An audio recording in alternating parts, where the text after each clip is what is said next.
akan mempresentasikan hasil diskusi kami. Oke, baik. Sebelumnya saya Raffianto sebagai pemateri pertama akan membahas materi pada hari ini yang berjudul dampak pandemi COVID-19 terhadap sektor pariwisata di Indonesia. Pandemi COVID-19 yang dimulai pada akhir tahun 2019 telah menimbulkan dampak yang signifikan terhadap berbagai sektor ekonomi di seluruh dunia, termasuk pariwisata. Nah, Indonesia dengan potensi pariwisata yang besar merasakan dampak yang sangat terasa. Sektor pariwisata sebagai penggerak utama perekonomian mengalami penurunan drastis akibat pembatasan perjalanan dan kekhawatiran penyebaran virus. Kemudian kita masuk pada latar belakang dan dampak awal pandemi. Yang pertama yaitu pertumbuhan positif sebelum pandemi.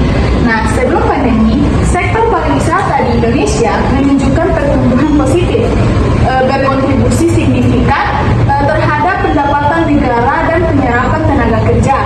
Kunjungan wisatawan mancanegara dan domestik terus meningkat, mendorong perkembangan infrastruktur dan usaha terkait pariwisata.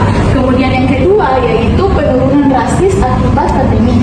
Pandemi COVID-19 mengubah segalanya. Pembatasan perjalanan internasional dan domestik menyebabkan penurunan tajam jumlah wisatawan, berdampak langsung pada pendapatan pelaku usaha pariwisata, mulai dari hotel dan restoran hingga UKM. Sekian dari saya lanjutkan kepada pemateri berikutnya. Baik, saya Putri Anwar, saya akan melanjutkan pemaparan materi dari materi sebelumnya. Yang berikutnya fase siklus bisnis sektor pariwisata selama pandemi.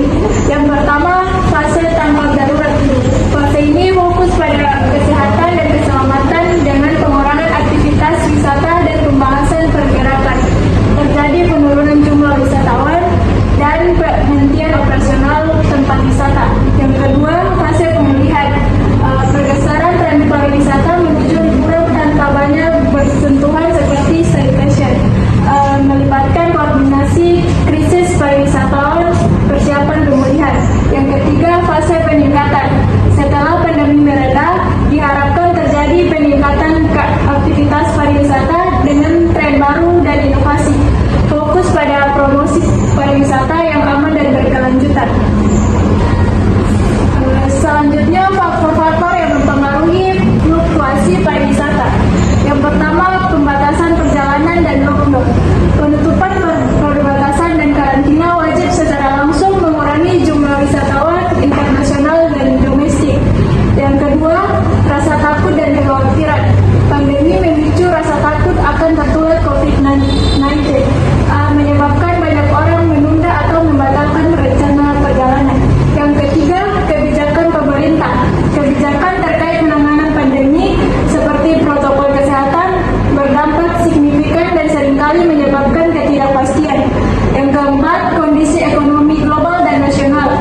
Resesi ekonomi dan penurunan pendapatan masyarakat mengurangi daya beli untuk kegiatan pariwisata. Selanjutnya saya akan memberikan materi selanjutnya.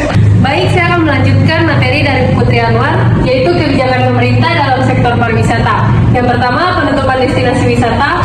Pemerintah menutup sementara objek wisata untuk mencegah penyebaran COVID-19.